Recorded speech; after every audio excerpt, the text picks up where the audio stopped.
portion.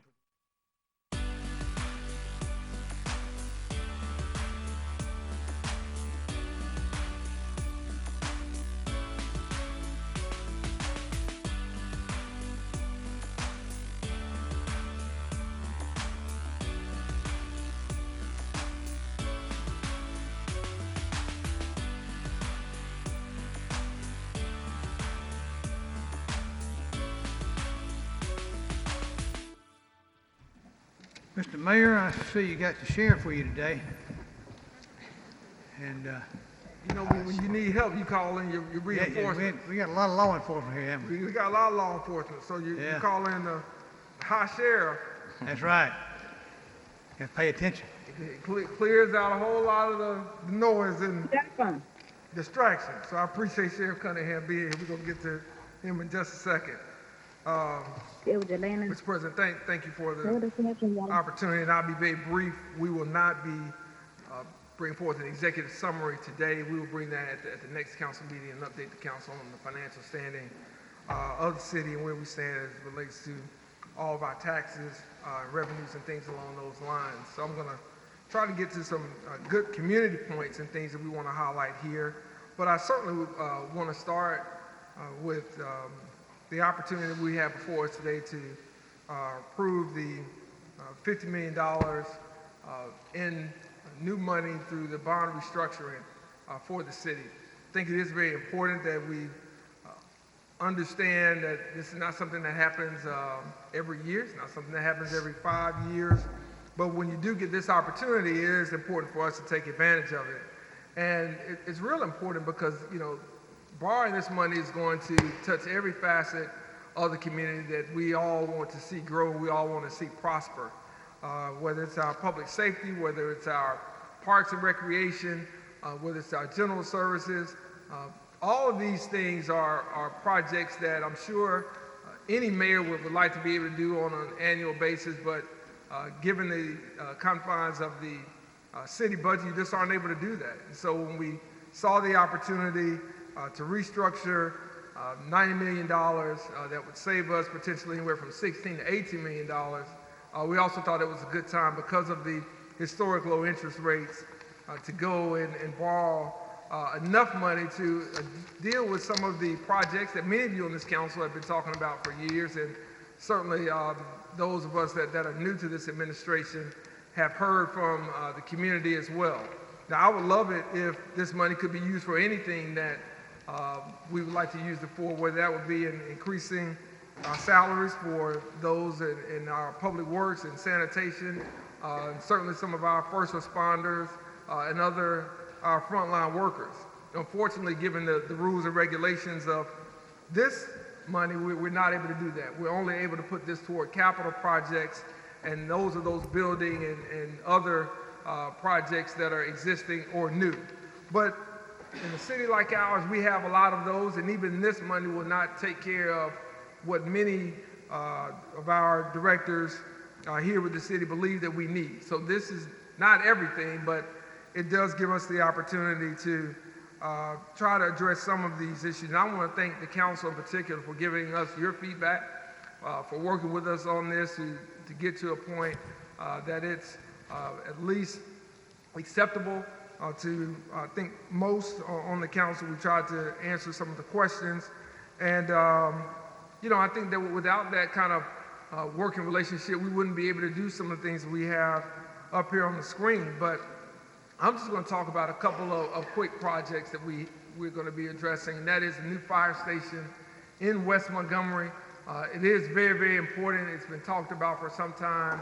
It allows us to combine two of the oldest and smallest fire stations that we have into one. It also allows us to kind of come right behind an area where Holt Street Memorial Baptist Church is located, but also where the farmers market is located, and stabilize that area. And government has the ability to do that. Where private investment does not, government has the ability to do that, not only to address the need, but also to make sure that we're bringing and we're providing service for people who may feel like they've been forgotten about. So we're excited about this, And we're going to have some upcoming announcements around the farmers market here as well. So this is the corn and this is the neighborhood through some of the capital improvements and through some of these projects that we'll bring along with some other announcements as it relates to affordable housing. So this is part of it. This is part of the process. And I certainly want to thank Betty Beville with our finance director for helping us on this initiative. And also, you know, kind of carving out and helping us see some opportunities to improve our community centers. And that's something, again, that touches a lot of people in this community, because when we think about community centers, we shouldn't think about them as places that are outdated and that people cannot use. We envision our community centers being repurposed. We've talked about this since my first 100 days in office. Unfortunately, we had to pause due to COVID last year, but we have a lot of ideas, and I know many of you on the council have brought forth some of your ideas that you'd like to see, from programming to various partnerships that we can use the community centers for. So whether you're a senior in high school or you're an elder that's put into the seniors category, or whether you're a toddler, there's something there for you in your community that you can utilize that space for. And that's very important, because that's investment right back into our communities and right back into our residents. And it gives us and allows us to have the space for everyone to utilize programs that we've been working on for the last year plus, whether that be financial literacy, economic empowerment, how to start a business, business plan competitions, healthy living classes, and other things that nonprofits and other organizations want to do here in Montgomery. And now we will have the spaces to do that. Lastly, I want to speak to the state-of-the-art multi-purpose recreational center. That is something that I think will be a gem out of all of this. We're just starting some of the discussions around that, but we've seen in suburban communities more of a change to where you have a recreational space that can be utilized for healthy living, for exercise, for tournaments, for games, but also for meeting space, also for event space. And this is going to be something that you won't have anywhere within a 50-mile radius of what we plan to do with this recreational center. And we're still working out some of the details on that, and we'll continue to work with the city council on that project. But I'm really excited about the idea behind it and who we can serve with that. And so we think these are just ways that we can invest in the community, that we can invest not only in the present, but we can invest in the future of this community. And so we're excited about it, and hopefully as we get more opportunities and drawings and renderings to share with the council, we'll be able to share those with the public as well. And we certainly understand that there are more infrastructure issues that we can address and that need to be addressed through this money, and we believe it's very important that we stay ahead of things where that is concerned. So that's just an overview of what hopefully we'll be passing tonight, but certainly I ask for your support where this ordinance is concerned so that we can do these things in our city. Now I'm going to move to highlighting people who are helping our city be the best that it can be. And I'm honored to have the Montgomery Advertiser and Beasley Allen Law Firm join us tonight as we celebrate another community hero. Historian Dr. Richard Bailey has been a fixture of our community for some time, and he is truly deserving of this award. We look forward to working with Dr. Bailey and fellow historians as we continue building out the future of Montgomery, the tourism that surrounds it, and the stories that we want to tell. And so I want to invite Dr. Bailey, and I want to invite the advertiser and those that we have here to present the Community Hero Award up at this time.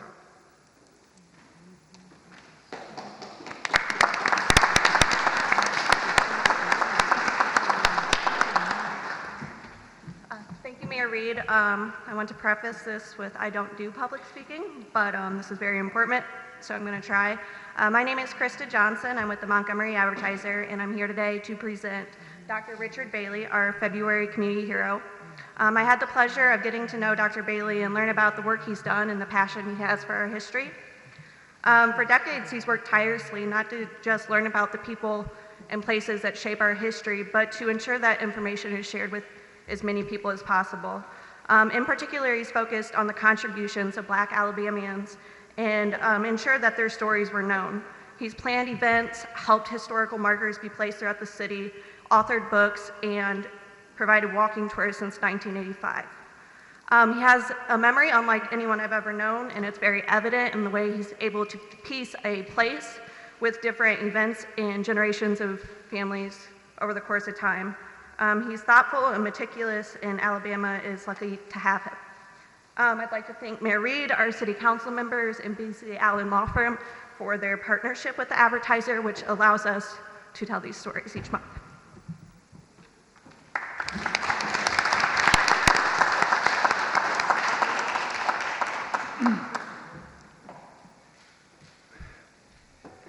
Let me just say how much I appreciate the recognition here. I accept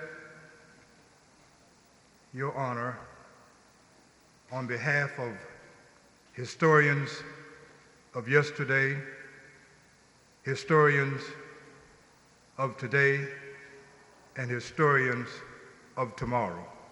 Thank you so very much.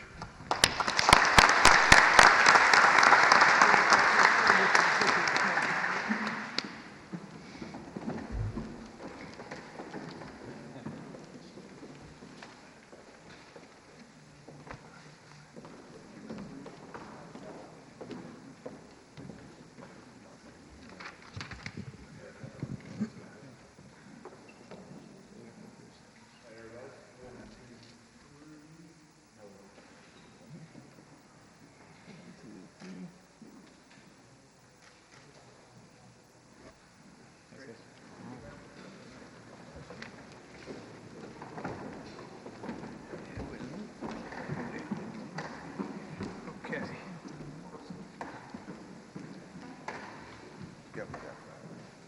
Congratulations again, Dr. Bailey. We want to thank the Advertiser and Beasley Allen Law Firm for their work in helping us recognize, again, people around the community who are doing great work and who don't have to do it, but who are making this community and making the city what it is today. Now we get to a fun part here, and that is we're recognizing a competition winner. And this competition is very serious, very heated, can get contentious. People question the judges and how they score.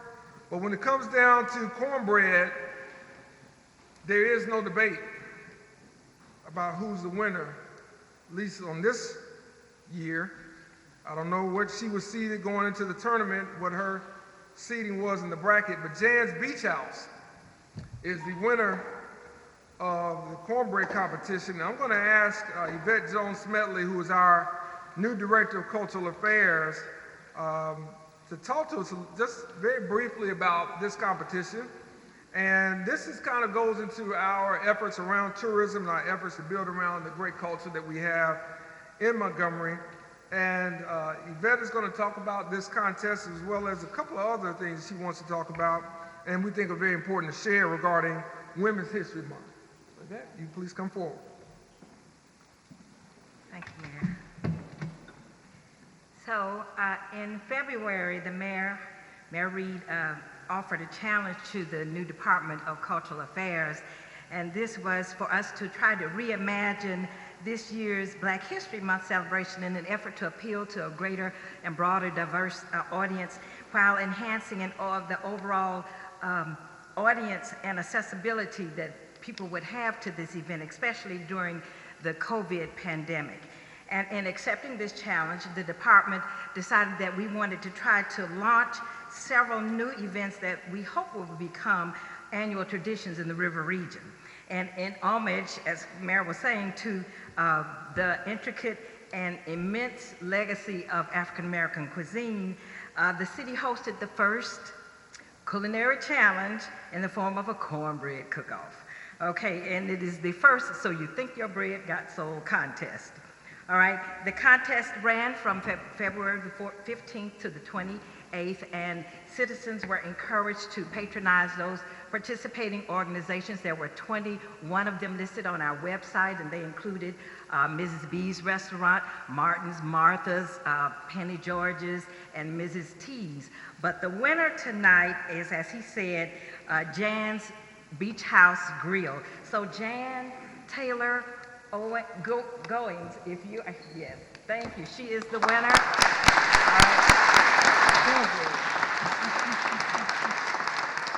This restaurant is straightforward food. They've got burgers, steaks, and of course the best cornbread for the next 12 months. Jan, first Iron Skillet Award. Thank you so much.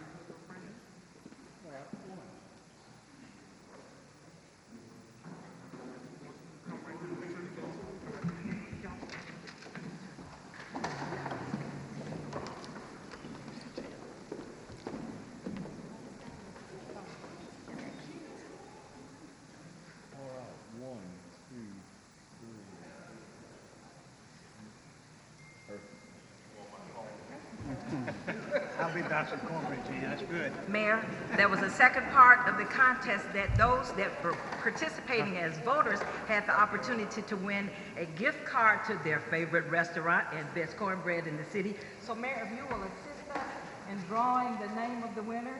You, it's shaking. Clay, can I have your cornbread?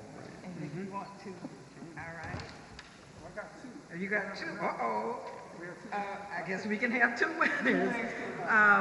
Heather Langham and Walter Norris will have a $50 gift certificate to you, and enjoy your cornbread.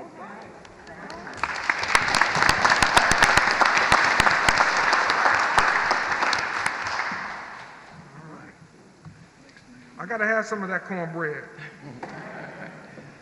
At this time, I'm going to ask Sheriff Cunningham if he will come forward. We have a very important recognition we'd like for the sheriff to make. And anybody who knows Sheriff Cunningham knows that he needs no introduction, nor does he need any direction. So that's all I'm going to say, Sheriff. Well, Mayor, it's great to be here tonight, and you know this just came just natural. You all just gave Jan's the best tasting cornbread for a year, and our exchange club is why we're here tonight, and that's why I'm here tonight. So can I get the members to come up to help me make this presentation? I'm not here just as the sheriff tonight. I'm here as the interim president for the Montgomery Exchange Club, and our mandated programs is dealing with our youth and making sure that we're taking care of our youth. But we also have a great outlook as it looks on to public safety, and that's our firefighters and our first responders, our police officers. And so tonight, we're here to honor one of the city's officers as for our Police Officer of the Year for the Exchange Club. So I'm gonna get Major to read it. This is rather lengthy, so I'm going to kind of condense it. Can you hear me now? That's better, yeah. Okay. Get ready. Our mic, you have to get right into them, okay? Okay. All right, this is for Detective Jeffrey Iamo. Is he here? Yeah. Okay. This is written by Lieutenant Dunn. Jeffrey Iamo's outstanding investigative intelligence, diligence, and perseverance throughout 2020 led us to the recommendation of 24 defendants for federal prosecution and 17 federal indictments despite the pandemic. When the federal grand jury reconvened in July 2020, the U.S. office indicted 7 members at large, violent gang operating in the city of Montgomery. All of the indicted members were arrested in multi-agency roundups, detained due to their continued firearm-related violent crimes, and all were convicted. Detective Iamo saw the importance to secure a federal complaint for a repeat offender while the courthouse was closed during the pandemic. Also, Detective Iamo pursued a burglary during the, quote, unrest, where gun and pawn shops were shot up and burglarized. Shell casings for the scene were collected and entered into NIBIN. A short time later, a traffic stop was conducted on the suspect's vehicle. A firearm was recovered in the vehicle that hit on the shell casings previously entered into NIBIN from the shooting. During the investigation, Detective IMO gathered video evidence from the area and obtained several warrants to include digital and gen fence warrants. Multiple suspects have been identified. The investigation is ongoing with the prospects of securing federal indictments against several individuals for the shooting, burglary, and theft of firearms. Throughout the investigation, it was learned that at least one of the suspects in the burglary was identified as a potential murder suspect in Montgomery. And on it goes about all of his achievements. So I'll just sum it up with this. Task Force Officer Jeffrey IMO consistently puts forth superior hard work and dedication, resulting in the most outstanding contribution to the mission of combating violent gun crimes committed by the most violent members of street gangs and trigger pullers in Montgomery and throughout the Middle District of Alabama. Please join me in congratulating Detective Jeffrey IMO for receiving the award from the Montgomery Exchange Club for Officer of the Year.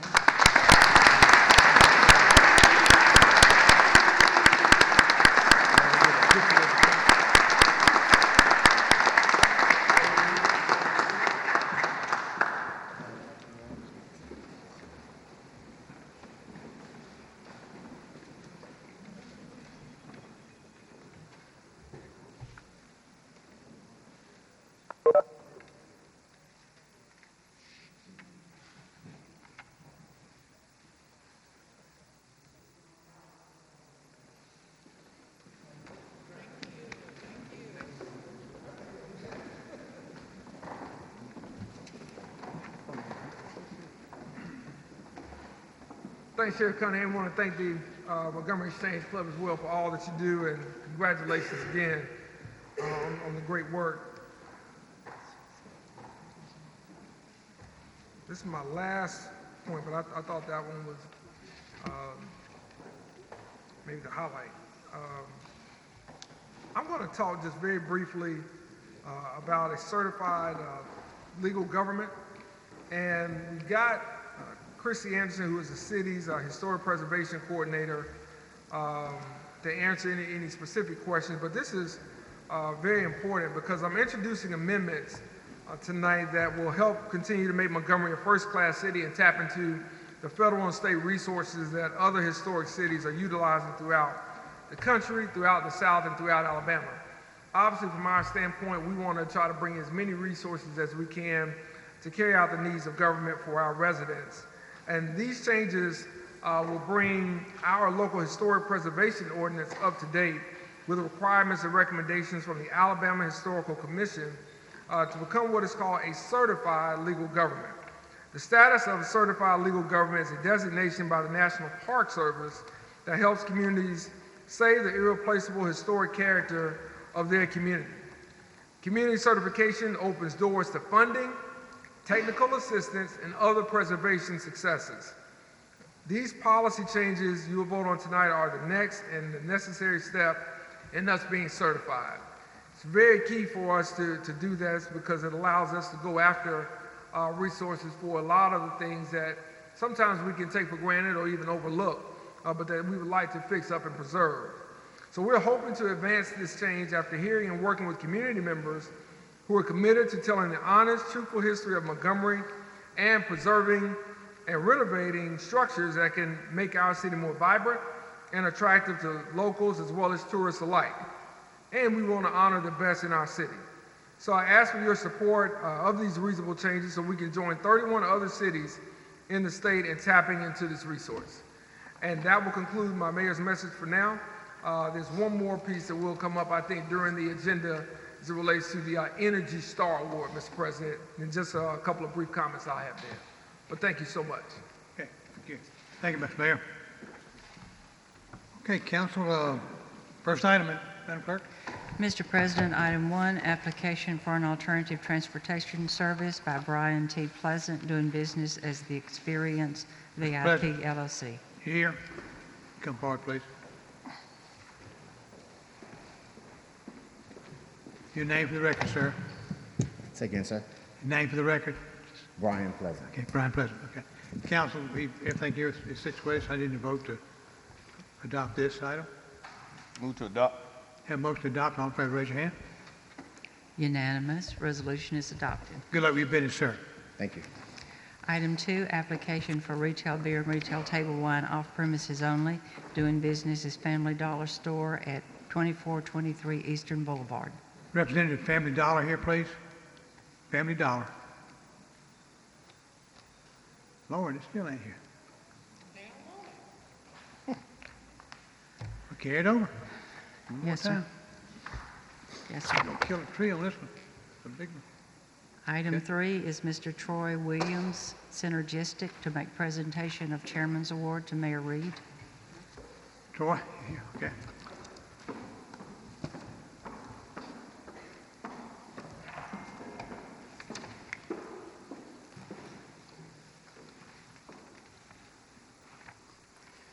Good evening. My name is Troy Williams. I'm the Senior Vice President of Strategy with Synergistic, and I'm honored tonight to be here to present the Mayor and the City of Montgomery with our Energy Excellence Award. What we have here in the City of Montgomery is a model of a successful partnership with your energy program. This is made possible by the leadership of the mayor, the support of his administration and staff, as well as the support of the council members. So we definitely appreciate your support, as well as the support of our dynamic energy specialist that's here day to day, helping to execute the energy conservation program. This has resulted in, to date, roughly $4.3 million in cost savings to the city of Montgomery. And so I'm here to present this plaque tonight to the mayor and the city, and I'll read it. It says, "For conserving our nation's precious resources through the excellent implementation of Synergistic's energy management program and serving as a model of energy conservation to fellow organizations, the City of Montgomery is hereby presented the Energy Excellence Award for excellence in environmental and financial resource stewardship on behalf of our CEO and founder, Dr. William Spears."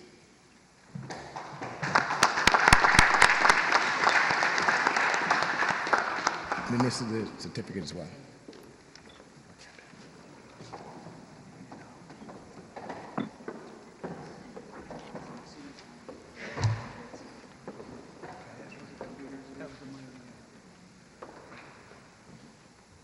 All right, 1, 2, 3. Perfect.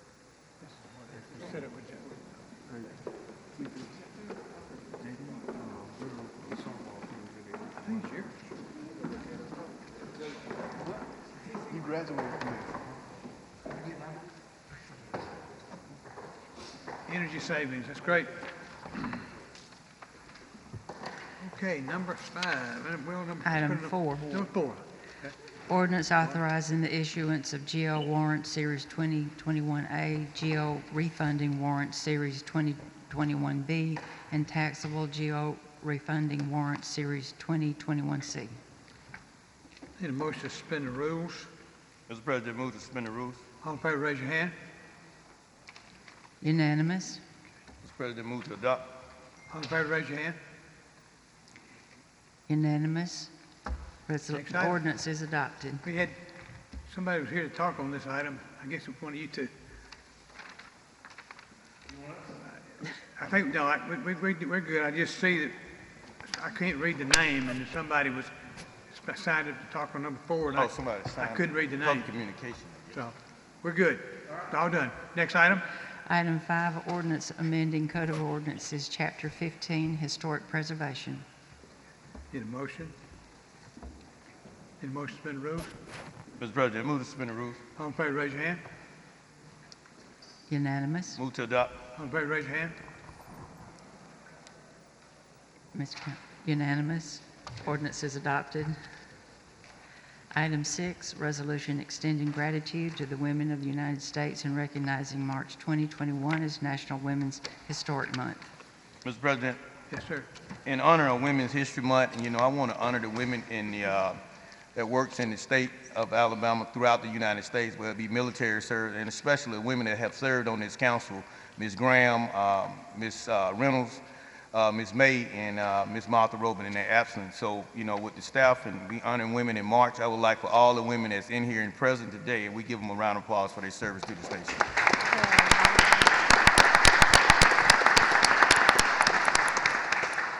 Thank you. I forgot Pat Williams. Suspend the rules. Move to suspend the rules. All in favor, raise your hand. Unanimous? Move to adopt. All in favor, raise your hand. Unanimous. Thank you. Resolution is adopted. Move right along. Thank you, Cece. Item 7, resolution denying and or revoking right to operate a business for failure to purchase business license doing business as Escape Tapas Grill at 109 Eastern Boulevard. Okay. You front, Mr. Walker? Your name for the record, sir? Yes, my name is Preston Presley. I'm actually an attorney here in Montgomery, Alabama. All right. I represent Escape and the club owner, Mr. Frank Walker Jr. Okay. This is a public hearing. Anyone would like to speak against this item? Please come It's forward. really not a No, public just hearing. resolution. Oh, okay. No, just resolution, okay. I need a motion to suspend the rules. Wait, is your client here? He is not here. What's your name, sir? My name is Preston Presley. Okay, a motion to suspend the rules, please. All in favor, raise your hand. Unanimous? All right, Mr. President, I have a question. Yes, sir. Sir, could you, is a resolution denying or revoking the right for the license to operate a business in Montgomery? Tell us why we should keep your license being, why should we allow this business to stay open? Yes.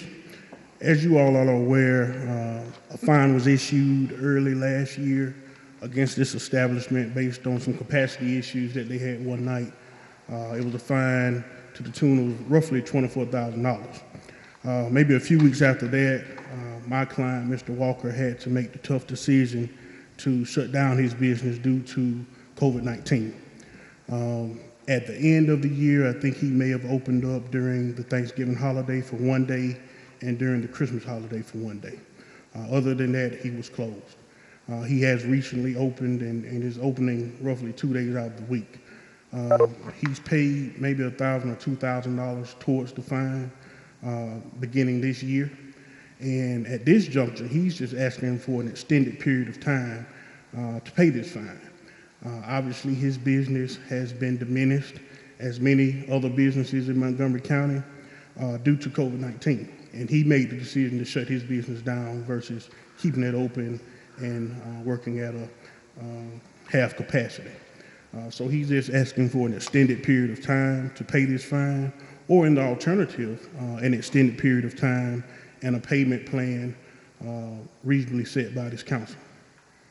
Well, I have a question.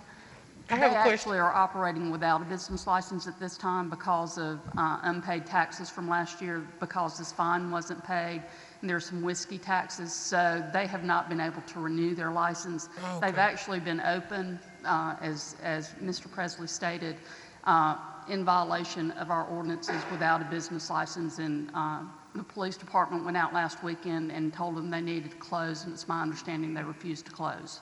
Okay, so we need, So the issue is that, Stacy, they can't renew their license because of the fine. And unpaid back taxes. Unpaid, okay. So do we have any kind of provision for them to pay for the license and pay the back taxes and give them a little time on the fine? Well, under the ordinances, they cannot renew their license until they pay their fines with the fire department. Okay. And that's something that I have an issue with, and we had this fine, I think, was early part of 2020, January, February part of 2020, and this business has been allowed to operate within the city of Montgomery without a license, and I just don't understand the message that we're sending.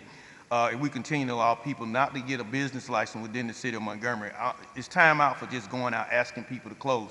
If you don't have a license, you're not authorized to do business. You're not here to do business if not a business license.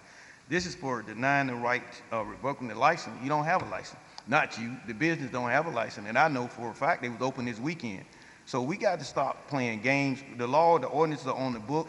We got to make a decision whether we're going to enforce this law or you just come in Montgomery and you just operate. And that's the enforcement part of this deal that I have an issue with. We, as a council, we can revoke this license and then the business be open this weekend, and there's no consequences. And we got to stop sending that message out to the public and to the people that serve this city. I guess I have a question. What is the consequences? I heard Stacy mention that they refuse to close. What are the consequences? Is there a consequence in our ordinance? If they don't close, what do? We have the police go lock them up? The police can, yes. And they're in violation of fire code, is This that past, correct? well, and this past weekend, I think the issue was whether they'd been on notice, what the status of their business license was, because the police department knew they were open, did not think they were supposed to be open. I don't know if they spoke to Mr. Presley over the weekend or they spoke to the owners, and the owners were saying they had not received any notice. So I think there was some probably confusion with the police department of the status of their business license, but I think we're all on the same page now. They don't have a business license, they can't be open, and the police department can close them down. Okay. And Mr. President, I think one thing we can also do from our side of the city is to make it easier for our public safety folks to understand who's operating with a license and without, and we'll work to make sure that it's clearly communicated, so there's a clear database on whether or not a business does have a business license, or if it's suspended, or if they do not, or they're operating without one, so they can make the necessary steps they need to make. Make a once they decision. get the report. Yeah. I guess my question would be, your license would, I guess, December the 31st, and they would have until January. What would be the turnaround time that they would have to come and renew their license? I'm sorry, say that again? So if their license expired on December the 31st, correct, 2020? That's correct. So at what time would they have to come and renew their license? Would it be January the 1st, January the 2nd? What is the time that they have to come in?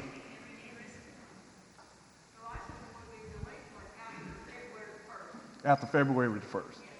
And how many times have you guys been open since? It's my understanding he just started opening maybe last part of February going into March. So a few times, a few weekends. Is there a reason he didn't come? He is located primarily in Atlanta, and due to the inclement weather, he was unable to show. Okay. So, Mr. President, what would be, you represent Mr. Walker, his process or his plan to pay his fine and to renew his license? Well, obviously, he was waiting to open back up to generate some revenue, and he has been doing that now. He would like the opportunity to remain open so he can continue to generate revenue and pay this fine at a rate of $2,000 or $3,000 a month, whatever the council saw fit to do.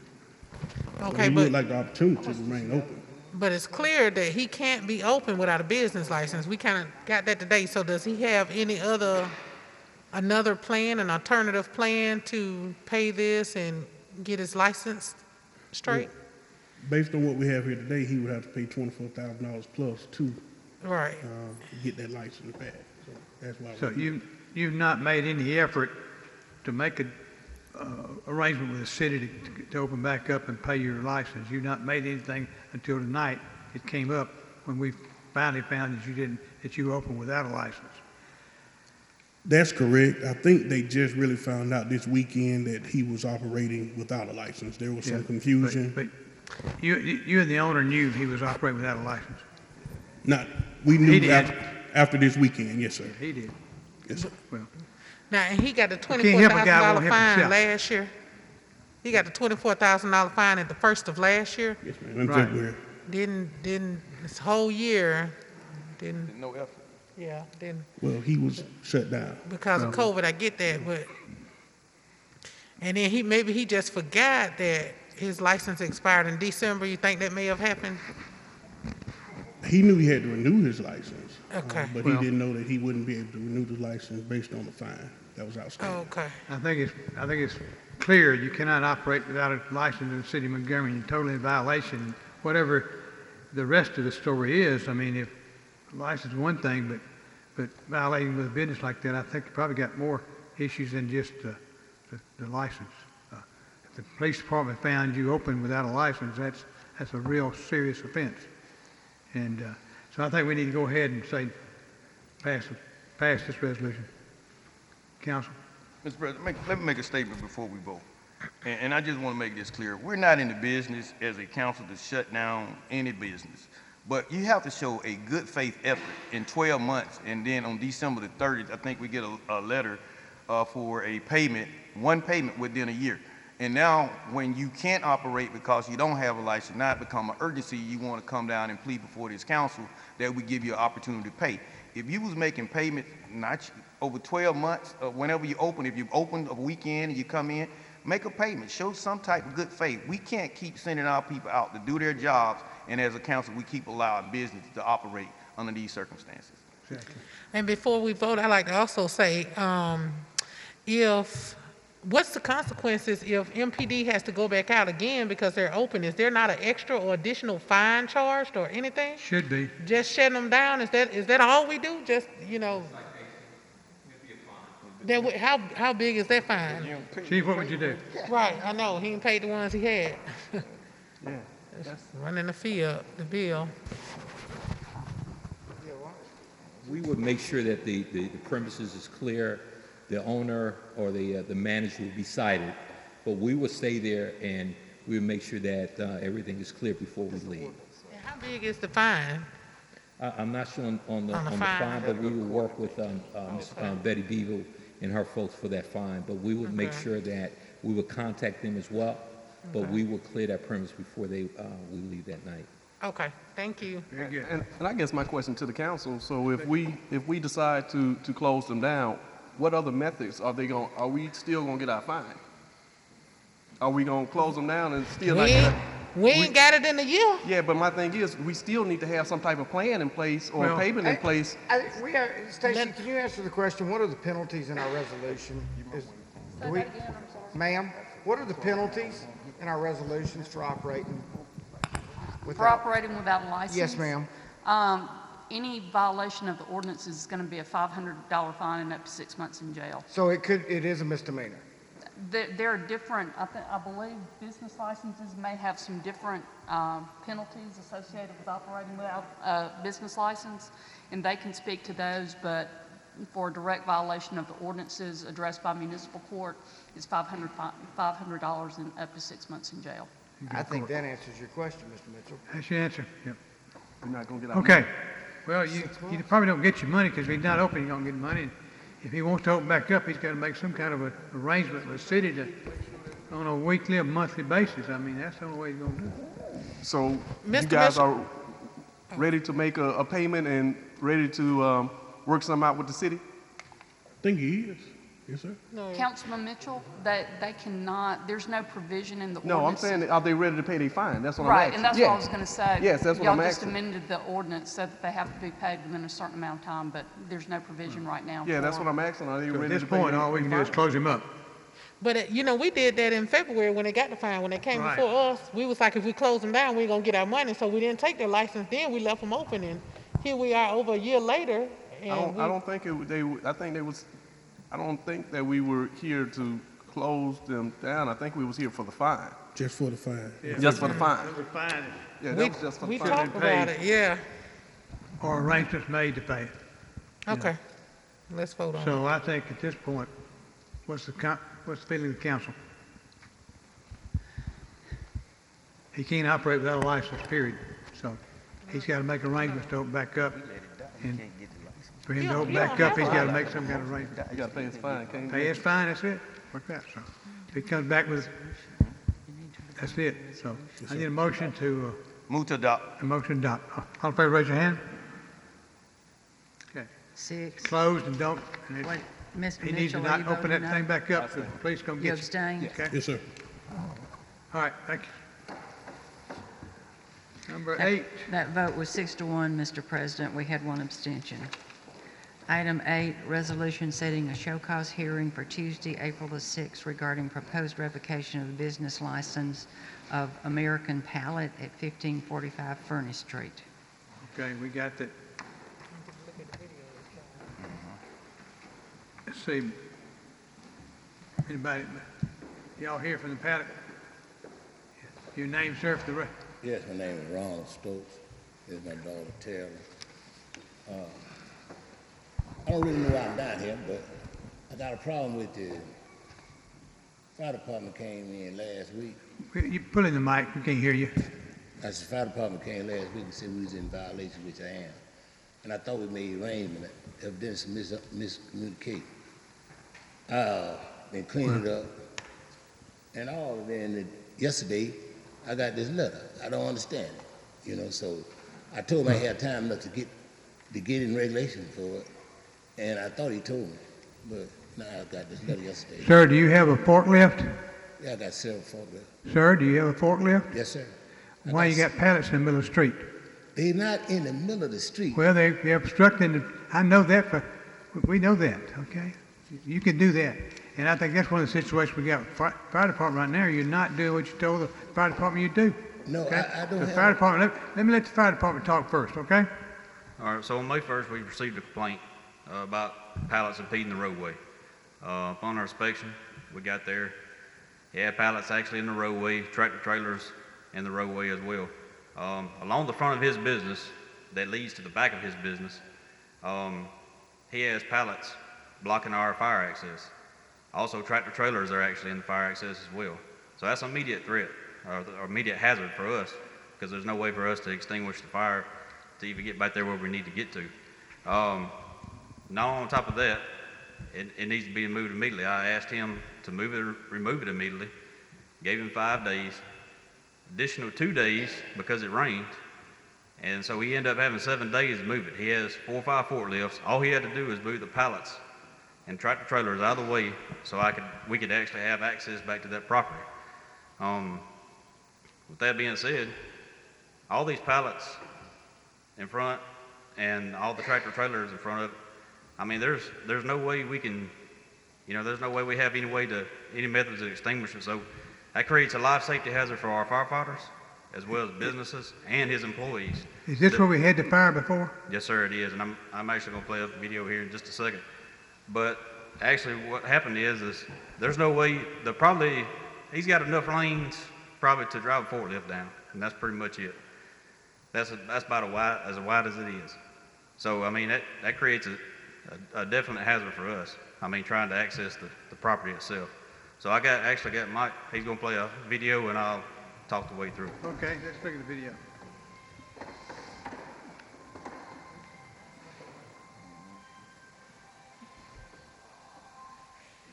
So this is it as it stands right now. That was in April 2018. We had a third alarm fire.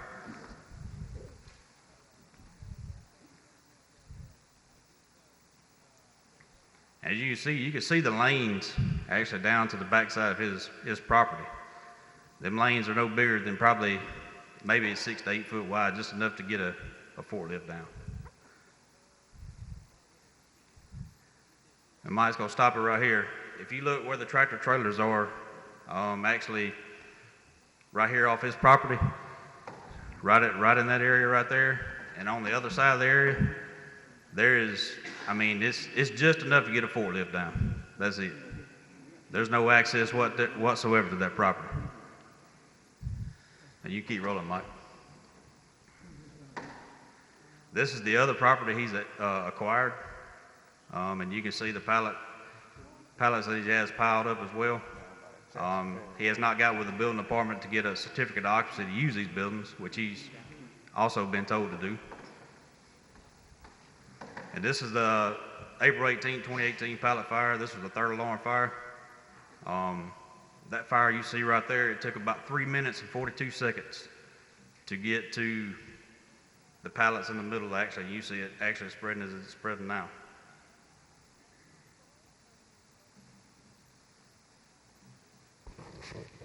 Did y'all ever figure out what started that fire? I think it was actually burning in the back. They was actually burning wood in the back section of the property. Okay.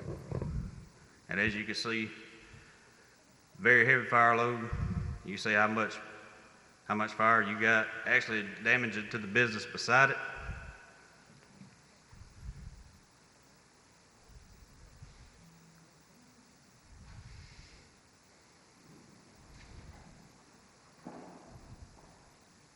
fire department never been out. And when that fire started, they never did investigate it. And it claimed it was an accident. They never talked to me or nothing. But it wasn't nothing burning down there. It was intentional burning.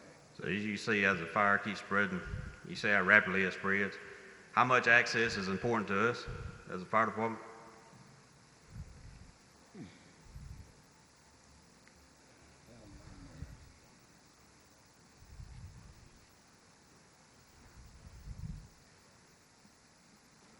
And this is as the evening grows on.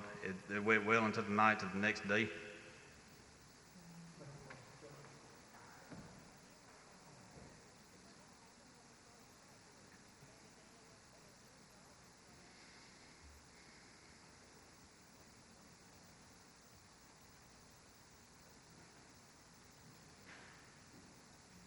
And this is actually the next day they're still actually wetting it down.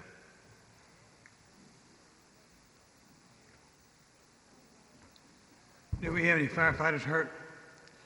I think we had a couple that had heat exhaustion, if I'm not mistaken. How many different stations had to respond to that? Just curious. It was a third alarm fire, so probably over about 4 or 5 fire stations responded to it. Hey, Mike, if you don't mind, stop that right there. All right, this is a 24 hours of firefighting what we had. We had 117 firefighters over 24 hours, 20 vehicles over 2 days, 2,880,000 gallons of water, $86,000 what it cost for a 24-hour period to extinguish that fire. So this is what I'm pointing out. He hasn't done what I've asked him to do. I asked him to move the repellents in the front of the building so we could have access. And you see exactly he's also had other violations as well, which I've gave him 30 days to complete. But this immediate access right here, this is what I need to keep this from happening and to get him back in order again. So we saying the property looked like that all over again? Just jam-packed with pallets all over? Yes, ma'am. It was in the video. Yes, sir. Yes, ma'am. So pretty much what he's doing in the front of the business, he is repairing pallets. As he's repairing them pallets, he's keeping them and loading them back and forth to each separate properties. He's not moving them pallets out quick enough, and it keeps blocking the access to that property. So, I mean, as a fire department, that's a big threat for us, and, life safety as well. And, we're asking for a revocation of business license or suspension of business license so we can, he can get it cleaned up. Well, this resolution gives him to April 6th, right? That's correct. That's what the show cause will be. Yes, sir. Mr. Stokes, I believe you got to April 6th. Mr. President, I have a question. Yes, sir. Go ahead. And I see, I'm looking at this too, and I can see the seriousness of this nature. But on this resolution, it's setting a show cause hearing. Now, Mr. Stokes, if you come back on April the 6th, do you think you can have the access for Montgomery Fire Department to get to and from? Yes, I would have been. I would have been there. The fire department ain't been there since that fire. I ain't seen it. But yeah, based on what they're saying, this was 18, but they just showed us some video or something that's recent. I agree. That's the 16th of. Yeah, but they hadn't been in 2 years, 2 or 3 years. But we need to get the point. Can you have it cleaned up where they can have regress and egress in that property? So the safety of your employees, the people that's next to them, all of this. If you can give me some days when it came. If I had something like 45 days and the date is April the 6th. Oh, the date is April. I can get access. See, I never got a clear. You got to April the 6th to get it done. To April 6th, oh yeah. That's it. That's your drop dead date. April 6th. Yeah, get it cleaned up by April 6th. I will be in, well, okay, I can't say it perfect that it is, but I had access for you to come in and out in April 6th. Yeah, I could do that. Big enough for one of the trucks to come in and out. You get it done by April 6th and you can continue work. All right, I got you. That's good enough. Okay, that's good enough. We ask you to come back on April 6th and make sure you're in, the fire department's happy, okay? I got you. All right, thank you. All right, resolution. You need to adopt this resolution, yes, sir. You need to Move to suspend the rules. All in favor, raise your hand. Unanimous. Move to adopt. All in favor, raise your hand. Unanimous. Resolution is adopted. Item 9, application for special retail more than 30 days, 3 days liquor license, doing business as level 2 at 15 West South Boulevard. Representative, level 2, please.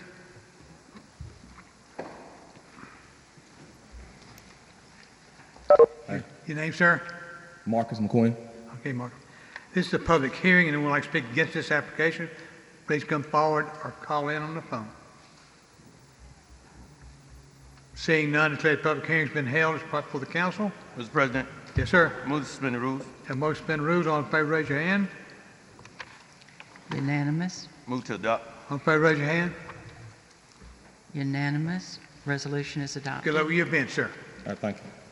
Item 10, application for a restaurant retail liquor license doing business as the Juicy Crab, 6814 East Chase Parkway. The representative of the Juicy Crab, please. Yes, sir.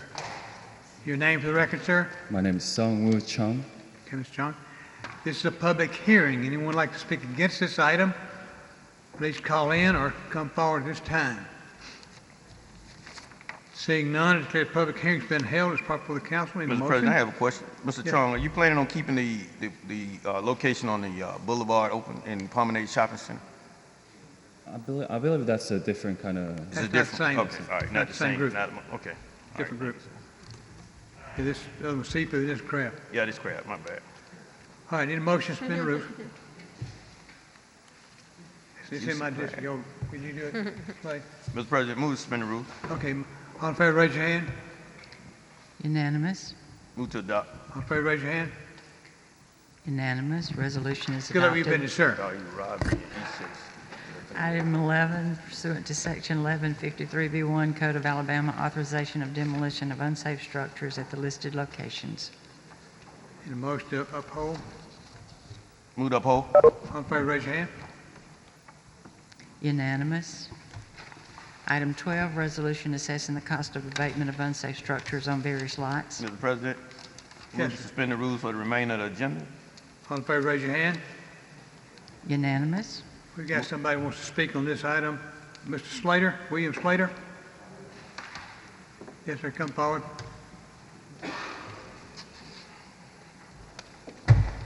How you doing? Yes, sir. I got a letter from the city, basically letting me know to come to this meeting at 5 o'clock. I got the letter Friday in the mail. Monday morning, I contacted the city building inspectors, and basically he informed me that my property had been demolished. Okay? I didn't even know nothing about it. I got a notice from them back in July or August. I responded to that. The inspector that I spoke to, as a matter of fact, he recalled in his record that I spoke to him personally. And I was informed that I should cut the grass. And basically they just wanted a plan of what I was going to do to the property over a period of time and all that. But basically I spoke to 3 building or code inspectors, and they confirmed to me that basically everything all right, just make the property look nice and, you know, everything good. I did that, and now my house gone. So I'm trying to find out what I need to do. Well, Brandon, tell us the rest of the story.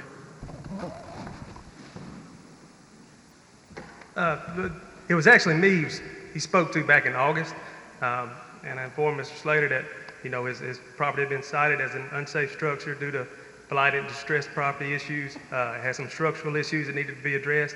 He did receive a certified notice and did contact our department again back in August. I instructed him then, hey, we need some sort of plan of repairs. We'd never received anything. We spoke at a later date. Still never came forward with any sort of plan or took any action to make any sort of repairs. We actually delayed our seeking approval of it until I believe it was later in November when we actually carried it forward and asked for approval, and it was actually just torn down in February. We've had very little contact since we spoke those first few times. Again, no action was ever taken, no plan was ever presented. It was actually tagged with a pink X after it was approved and a notice that said it had been approved. That was in November. And I believe Mr. Slater he was an out-of-state owner and stated that he hadn't seen the property in several months. But again, when we spoke, it was conveyed to him that we just needed a plan of repairs, but if we had no action or, no sort of plan, then we would move forward with our process, which is what we did. He had plenty of opportunities to slow you down. Okay. Mr. Slater, you should have slowed him down. Sorry. Sir? You had plenty of opportunities to stop this issue. No, and you didn't do that. You were, Code of Alabama 1153A1. I'm supposed to get 2 certified letters. I accept. Yeah, I did get one, and I contacted them. I ain't heard nothing else. Did you do anything to fix either one of these properties? Yes, I did. I did what I was instructed to do. Cut the grass, When they clean the property up. I don't think, I we don't took tear them pictures of down. my property and everything. We don't tear them down for high grass, sir. We don't Sir? want to tear houses down. First of all, we don't want to tear them down. If you'll fix them up, we won't leave them. I can't hear what you're saying, sir. We don't want to tear them down. We want to leave them up. But if you gotta fix them. You can't let them fall down in your neighborhood. I understand that, sir, but Okay. now my house Counsel, is gone. Okay. Well, So it's gone. what am I supposed to do? Well, it's gone now. Okay. So it's just gone. It's gone. Straight violation of all of my constitutional rights. I didn't have a right to be notified. Yeah, you did. I You were mean, notified. got a thing up on the thing right here now where it's a proposal to demolish some houses now, right? Did you do that with my house? No, you didn't. They've been notified now. Those have been notified. Exactly. Did you go through this same process, due process of law? That's Did you exactly go what through we the got. same process with my property? No, you didn't. Well, you got the proper So notification. whose fault is We it? know. According to Code of Alabama 1153A1, 2 certified letters. He admit one. Where's the second letter? Okay, the second. sir, Well, if it's certified, Sir, it's I'm- on record, right? I'm sorry. I never received If the letter. you have to go through the legal situation. I'm satisfied, council satisfied. I'm not that you're satisfied. I know you're not, but we are. During this coronavirus pandemic, did you file for unemployment? I did. I was out of work. Did you? Did anybody up here on this council have Sir, to file for unemployment? sir, No, you didn't. Mr. Brandon. Sir, Mr. Brandon. So what did the letter actually do? Did the letter actually say what he had to do to bring that house up to code? It definitely said. Yes, sir. Yeah, we have a criteria listed on an attached What about document. And I think when he's quoting this 1153B, but the 2 notices that are sent are certified to his assessed address as well as the structure itself. The structure itself would have went to 865 Mill Yes, Street, sir. which was, and I'd have to check, but it was most likely returned as being either vacant or unable to deliver, because you do have to claim a certified letter. And the second one was the one he received at his home address and claimed in August of 2020. Yeah, somebody made a mistake, Mr. and Spears, it's not my fault. Mr. Spears, did you And as a submit a consequence- plan? Did you submit a plan to tell us what you was gonna do with that They property? never told me to submit a plan. Did you talk to him several I times? talked to him personally on the phone. I talked to 3 inspectors. Him, with the other guy named Caleb Brown, and there was another guy. 3 that told me basically the same thing. And the reason why, he was the one that sent the letter, but at the time that I called, I think you was on vacation or something. If you spoke to Mr. And I Brown, had it to would have been in speak to the regard other to inspector. a nuisance violation, which would have been They why he was said cut asking the you to grass, cut the clean the grass. yard up, make the property look presentable. That's what I did. That was the last thing I heard from the city. I thought the issue was resolved. Brandon, Mr. Hardy, do we have any pictures? Pictures? Of this Do we have property? I know it's pictures? gone. I do not know, sir. You didn't have any? Okay. No, I can definitely bring some in 2 weeks at the next council. And it wasn't, Mr. Slater also stated that, hey, the house next door was even worse. We actually tore both houses down and carried our process through in the exact same manner for both properties. So 865 and 875 Mill Street were I demolished. like to at the see same the time. letter too, Okay. Mr. Hodge, when you come back, just to see what it says. Make sure it doesn't say anything about grass. No, I think we'll check when he into says he spoke with a Mr. Brown and he starts mentioning grass, that's going to be in relation to a nuisance violation, I believe, where he was probably sent a notice of a nuisance violation after he received the notice of an unsafe structure. And as a matter of fact, after I cut the grass, cleaned the yard up, in front of the house, I called Caleb on the phone. Because do y'all need somebody to come and, verify that the work was done, or, what you want me to do? He said, you good. okay. So now my house gone.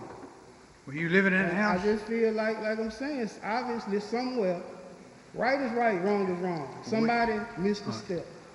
Anybody It got could any? have been a mistake. Okay. Anybody can make a mistake. But that mistake cost me something, and I feel like I should be compensated for it.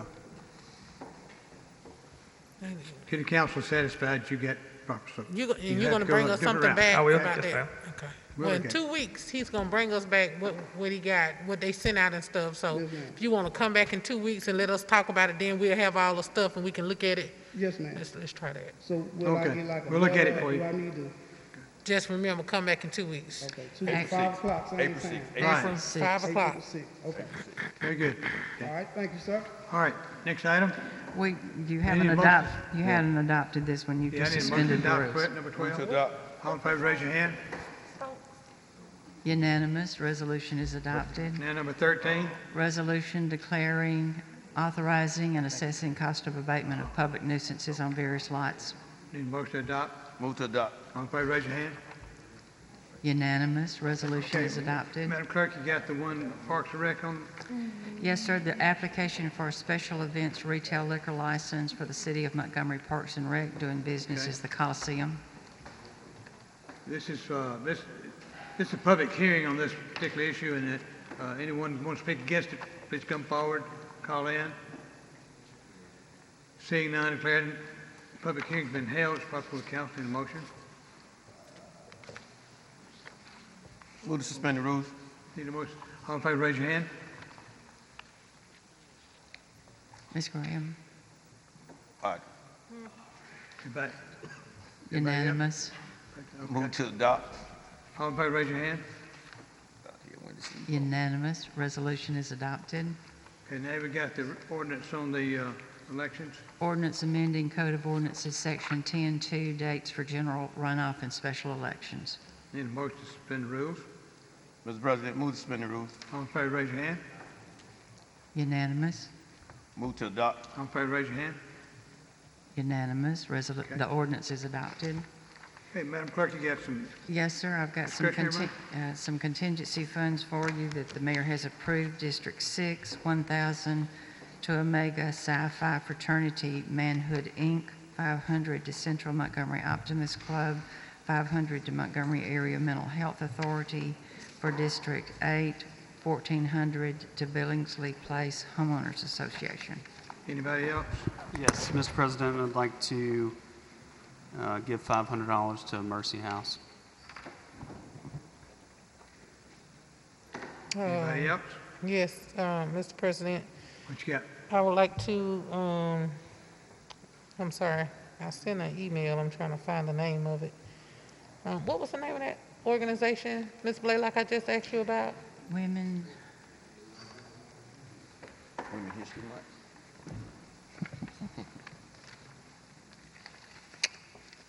I'm sorry, I should have wrote it down. Yeah, Ms. Graham. Oh, Women of Refined Gold. Yeah. Yeah, I would like to give them $1,000.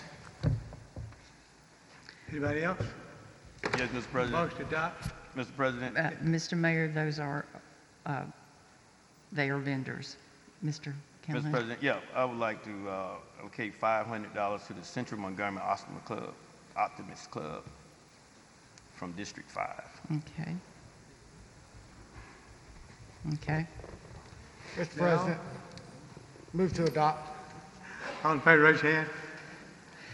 Unanimous. Who you won't do? You won't do it. Everybody got your hand up, that's good. All right. Anybody got anything else they want to talk about tonight? I do. Yes. Yes, ma'am. Mr. President, I do. So as the city of Montgomery, we promote growth. We talk about growth. We talk about how we want to go to the next level and be the great city and the capital of dreams and all of these things. And so there are so many components that's involved with that. And the reason I mention that first is because I want to talk about the airport that we have here in Montgomery. It needs desperate growth. There are so many things that we could add to our airport that would attract businesses, attract people to live here. Because people, when businesses come in, they want to be able to get a flight and go back to other places and come back, but our airport is really not there yet, but we're working on it. And the reason I'm saying it is because on the last meeting they have, and I have the minutes here I'm going to pass out to everybody, but at the last meeting, there were a couple things that were requested by the board, and it's almost as if we have people who have been on this board for a very long time, but they're not budging, they're not trying to produce growth. It seems almost like it's political for them. And I think we, as a council, we elect these people. They are an extension of us. We've got to do better with who we appoint. And I know it's your business who you appoint on your boards, but when they hold our city captive just for a friend or a buddy or to get a point across and be political, it's a problem with that. It's a big problem with that, and I just want it to be on the record. So let me give you all a copy of these minutes so you can see. I got it highlighted. You can see what I'm talking about. Mr. President, I would like to, and the only thing I say, a lot of those board appointments are done before the newly elected person come in. Right. My board was probably selected in October, and I think it's a 5-year term. So he will be sitting there, and I think he has been there maybe 20 years. So those appointments don't go along with our term as city council person. That's true. I agree, and I do think that's something we can look at. These resolutions can be changed. They're not permanent, so we have the authority to change some of these resolutions. I asked Ms. Blaylock, and Ms. Blaylock is shaking her head. I asked her when I first came into office. No, ma'am, you can't remove them unless they've missed. Oh, no. I know we can't remove them, but the length of time they're appointed and all of that, we can adjust some of that stuff. I can't see why that's. Okay. Anybody else? I think they're set out. Wait, I ain't finished. Okay. Hold on, Mr. Jim Wright. Thought you finished. Wait, I'm sorry, I'm not quite finished. So we can adjust those terms? I would have to check the airport authority because there are a few that are set up by state statute and they drive the terms, and there's some that are set by the council. So we would need to go back, and if I had known the question, I would have looked it up before the meeting, but I didn't realize that was going to be one of the questions. Let me just, if I may, just for the record, say this, and I'm going to be finished, Mr. Jim Wright. There was a motion made by an appointee on the board, I won't call any names, that asked that 20% of the outside legal work or work that be done be awarded to minority-owned firms. It was denied. There's no reason why it's limited. There's no reason why this board can't be representative of the city of Montgomery, but it was all about the vote. It was all about the bigger agenda by others, and I just think we've got to look at that. If we really want Montgomery to grow, if we really say we're here to see growth, we have got to consider all of these components. They will make a difference in how we grow and where we grow. We need growth at our airport. Well, so as council, I think we just need to consider everybody that. should talk to their appointment and see what they're doing. Hey. Some of this was about using a Mobile attorney versus Montgomery attorneys. Okay, that was what this was. I talked to my appointment about that. So we need to use local folks if we can all possible. We got a lot of good attorneys here. Yeah, it was Mr. President. Okay. Would you like a copy of this, Mr. Mayor? Mr. President. Yeah. If I may, before you adjourn the meeting, and I want to say this in all transparency, the city has had a minority participation program for some time. I'm surprised to hear that there is opposition to that, because under the previous administration, that was a big push. We certainly have been looking under my administration at ways to strengthen that program for entrepreneurs and small business people to be able to get a chance to do work with the city and to do work with the entities they pay taxes as well that they have not been able to do. So I do think it's important that we recognize that we have an ongoing program that we seek to strengthen. I'll be probably presenting this before the council within the next month, because when we think about the economics of all of this, that's very important. When we look at the growth and we look at the opportunities, we want that to be spread around to everybody who wants to do business with the city. And I think it's important that our appointees, or your appointees rather, I don't have any, that your appointees understand that we have an ongoing program. And so as we look at that, we got to be very careful that we are truly living up to what we say that we're for. And that means, bringing forth businesses that have been shut out of the city business for a long time and giving them and providing them that opportunity. I think it's very important. The airport is a very big economic generator.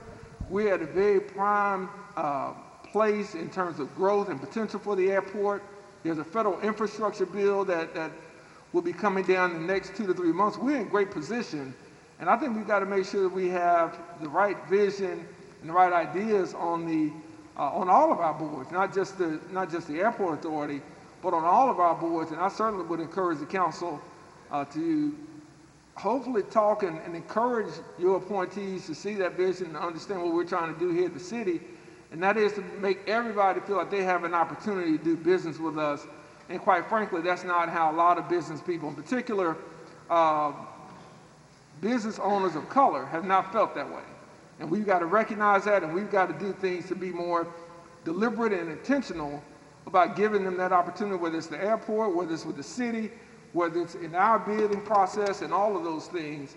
And I think it'd be in our best interest economically to do that as well. So I support Councilwoman Graham and what she's bringing forth, and any way I can help, I'd love to be a part of that. Thank you. Anybody else? Meeting adjourned. No, sir.